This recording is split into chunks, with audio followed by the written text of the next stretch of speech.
E aí, galera, estamos de volta, seguindo a matéria Química de Alimentos 1, ainda falando sobre água, mas agora a gente vai falar sobre atividade de água. O que eu posso garantir para vocês que é um tema com uma praticidade muito maior, tá? A gente consegue fazer uma correlação com o cotidiano do químico de alimentos muito maior. Então, eu tenho certeza que essa parte da matéria também vai ser mais interessante. Eu vou trabalhar com alguns estudos de caso. O que você faria nessa situação? Como proceder para evitar tal coisa, tá? Vai ficar grande porque eu diria que essa matéria é um dos corações da química de alimentos, é extremamente importante, tá? Então vou dar vários conceitos, várias aplicações, reforçar tudo que eu falar para que você tenha um conhecimento bem sólido nessa parte, tá? Eu também vou reforçar alguns conteúdos, né, alguns conceitos que eu falei em outras aulas, a história de pressão de vapor, água livre, água ligada, né? Eu vou retomar tudo isso daí para ter certeza que ficou bem claro na sua mente, tá? Então, por exemplo, eu vou colocar alguns conceitos aqui para a gente começar a trabalhar. Não que esses conceitos sejam essenciais para você compreender o que é atividade de água, mas se você tem na mão esses conceitos, eu te garanto que vai ficar mais fácil, tá? Sua aprendizagem vai ser um pouco mais plena, digamos assim. Bom, fugacidade. Fugacidade seria a propriedade que um líquido puro tem quando ele está em contato com o ar de perder por evaporação parte de suas moléculas. Então imagina aí um líquido puro, a gente sempre considera condições ideais aqui um líquido puro. Ele está em contato com o ar e apesar de ser líquido, algumas moléculas suas escapam para o ar atmosférico, né? Elas evaporam, passam para o estado gasoso, tá certo? O nome disso é fugacidade. E quem assistiu aquele vídeo que eu passei, que já estava postado lá no canal, que fala de pressão de vapor, você deve ter imaginado uma relação grande entre essas duas propriedades, tá? Por quê? Quando essas moléculas evaporam, saem do líquido e formam lá o estado de vapor, elas passam a exercer uma pressão sobre a superfície do líquido, e essa pressão é chamada de pressão de vapor. Eu vou ler na íntegra isso aqui, ó. Pressão de vapor é a pressão exercida por um vapor quando este está em equilíbrio termodinâmico com o líquido que lhe deu origem. É a medida da tendência da evaporação de um líquido. A gente sabe que algumas substâncias são mais voláteis do que as outras, ou seja, elas têm mais facilidade para evaporar. Por exemplo, o álcool é mais volátil que a água. Ele evapora muito mais fácil, então a pressão de vapor dele, nas mesmas condições que a água, quando compara os dois, você sabe que a pressão de vapor do álcool vai ser maior, tá? Porque ele é mais fugaz, vamos dizer assim, as moléculas escapam mais, então se eu tenho mais moléculas no estado gasoso, a pressão que elas exercem é maior, tá certo? Se eu comparar a acetona com a água, então, a acetona é extremamente volátil. Então, nas mesmas condições, sempre falando de líquidos puros, tá? Coisa que a gente não tem em alimentos. Alimentos é uma bagunça, né? Mas aqui, para conceituar, é gostoso trabalhar com situações ideais, tá? Quando você compara a acetona com a água, Jesus, né? Então, aqui fica desleal o negócio. Ela é bem mais volátil, então essa propriedade ela é observada com muito mais intensidade. As moléculas saem muito mais facilmente para o estado gasoso, logo a pressão de vapor também vai ser muito maior nesse caso, cetona ou acetona, né? Cetona seria o grupo, vocês estudam isso na química orgânica, a acetona seria o nome comercial, né? Mas quando comparado com a água, a pressão de vapor da acetona muito maior. Bom, então ainda reforçando aquelas questões colocadas nos vídeos anteriores, né? Nós sabemos, vamos imaginar que isso aqui seja um copo com água líquida. Então, a quantidade de moléculas de água aqui dentro é enorme. Tá? Vamos representar essas moléculas como bolinhas. Só que aqui tem tantas que a gente nem consegue identificar. Essa imagem não está com uma resolução tão boa, gente, mas dá para enxergar tudo que eu estou falando. Imaginar, a maior parte das coisas vocês vão acabar imaginando, né? Então, imagina aqui que dentro desse líquido nós temos uma quantidade absurdamente grande de moléculas de água, e como eu estou falando de estado líquido, elas têm uma movimentação relativamente grande. Até no sólido, as moléculas se movimentam. No líquido, então é natural que elas se movimentem ainda mais. Isso não é algo que a gente enxergue macroscopicamente. A olho nu você não consegue ver essa movimentação das partículas. Mas confia em mim, elas têm sim esse estado de vibração. Vibram loucamente, que nem eu estou mexendo loucamente com o cursor aqui, tá? E durante esse movimento de vibração, é possível que algumas acabam extrapolando a superfície do líquido. Aqui temos a separação de fases, daqui para baixo líquido, daqui para cima o ar atmosférico. Algumas podem extrapolar essa superfície, e quando elas saem do líquido e vão para a fase gasosa, estou falando de uma evaporação. Como que é o nome dessa propriedade? Fugacidade. Tá vendo que eu estou explicando ela na prática ali, ó? Um líquido puro em contato com ar perde por evaporação parte de suas moléculas. É óbvio que essa parte de suas moléculas é uma fração muito reduzida. É a imensa minoria das moléculas que vão fazer isso.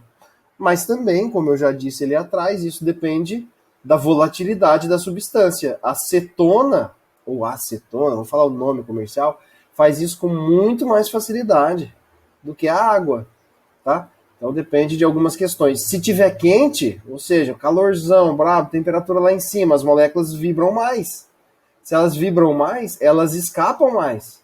Elas evaporam mais. Então, essa propriedade aqui vai ser um pouco mais intensa, tá certo?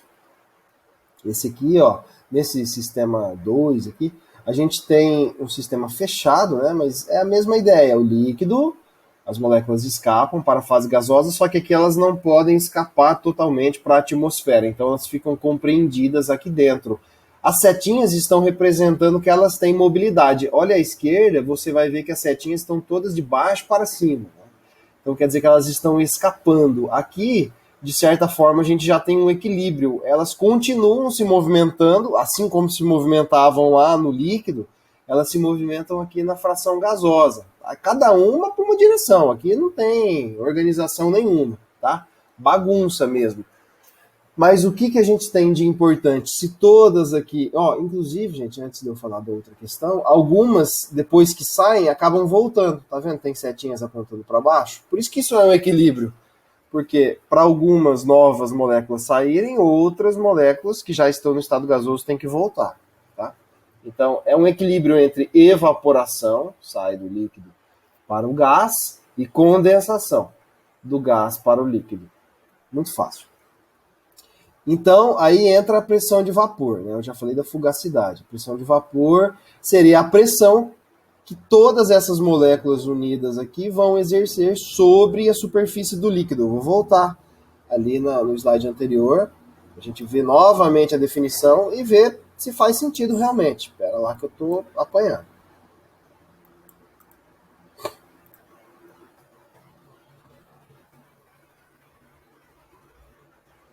Que vergonha, né?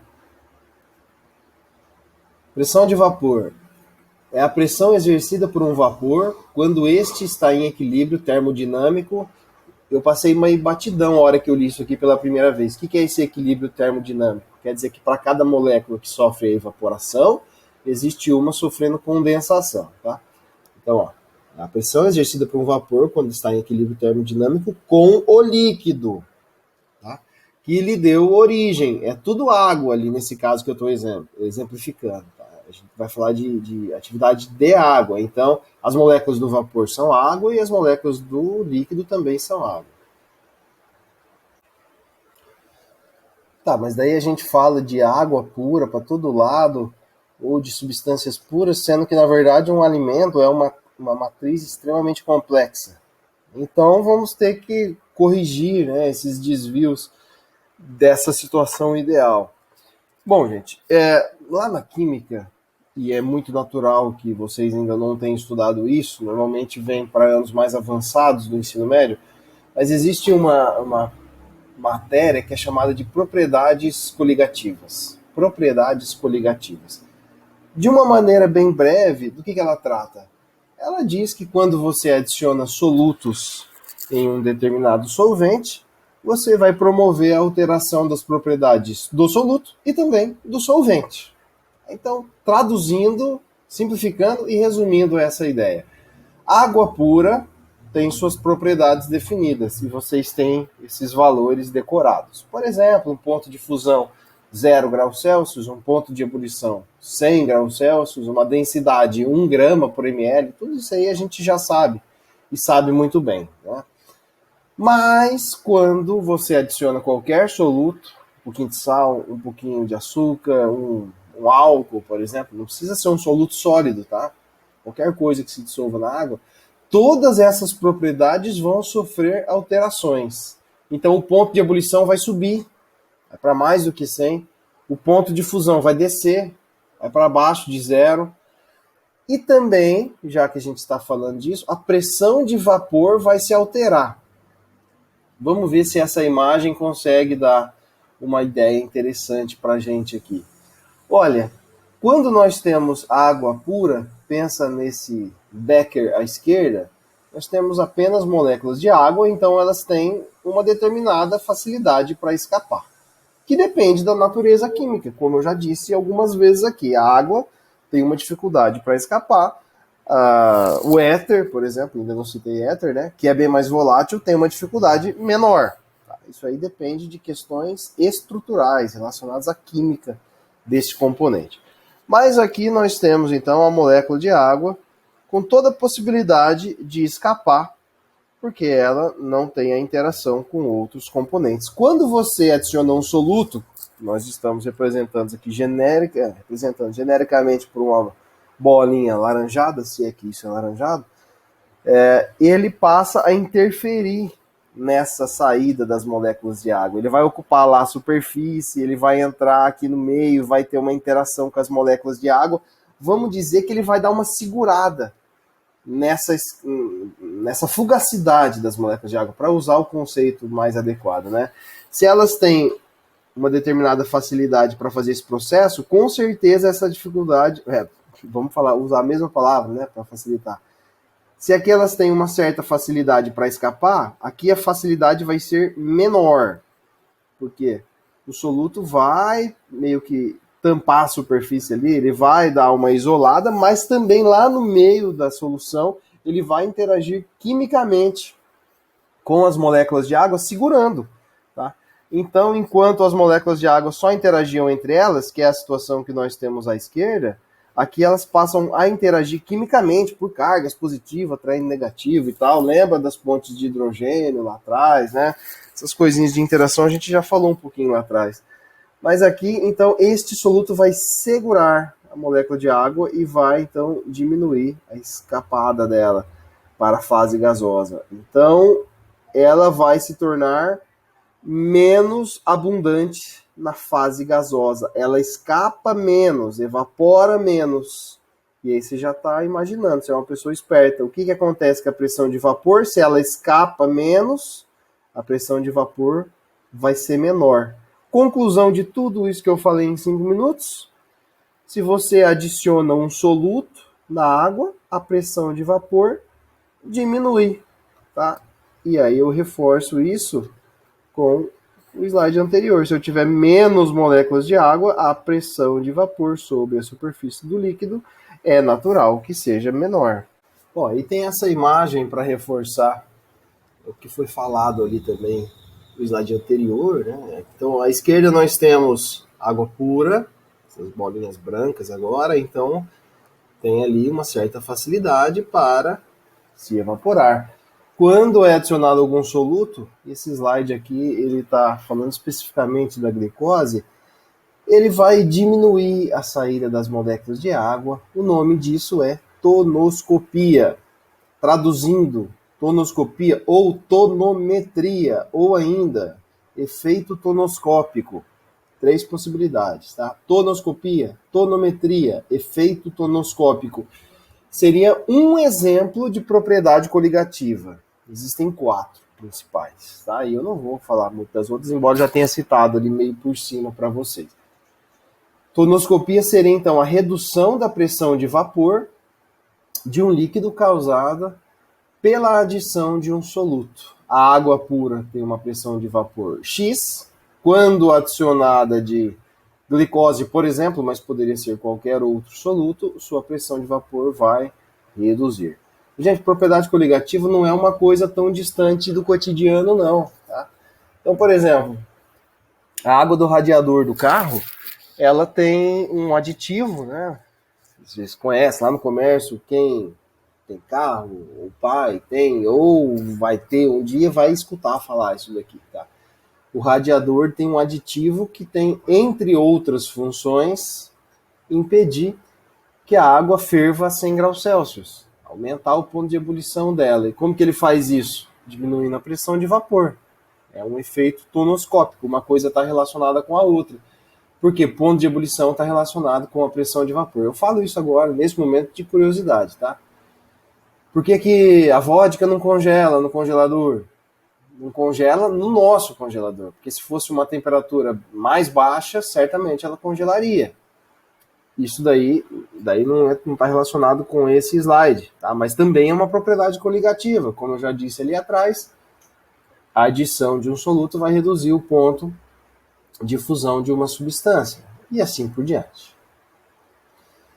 E agora, para reforçar essa explicação de água livre e água ligada, que também veio ali atrás, nós temos esses dois desenhos aqui. Bom, eu vou fazer uso dos dois. À direita aqui temos uma matriz polimérica, seria, vamos dizer assim, polímeros, macromoléculas de um alimento, e as bolinhas aqui, que às vezes estão cinzas, às vezes estão mais escuras, são as moléculas de água. Gente, quanto mais escura ela estiver, mais intensa vai ser a ligação dela com a matriz, tá? Então, essas moléculas que estão cinzas estão ligadas, mas não estão ligadas tão fortemente à matriz como essas que estão escuras. Então, você já deve supor que essas moléculas um pouco mais claras, elas estão mais disponíveis para fazer todas aquelas funções que a água tem nos alimentos. Por exemplo, servir de solvente, de reagente, algumas reações, enfim, todas aquelas propriedades, né, e funções que a água tem nos alimentos. Agora, quando ela está ligada muito fortemente à matriz, ela não é água livre, ela é água ligada. Lógico que isso aqui não é um termo bem absoluto, né? Depende da intensidade, não tem uma que está 100% livre e outra que está 100% ligada. Tá? Então isso aqui depende da disponibilidade dela, que é algo relativo. Olha para essa imagem à esquerda. Aqui a gente tem esses tracinhos aqui como sendo também a matriz do alimento.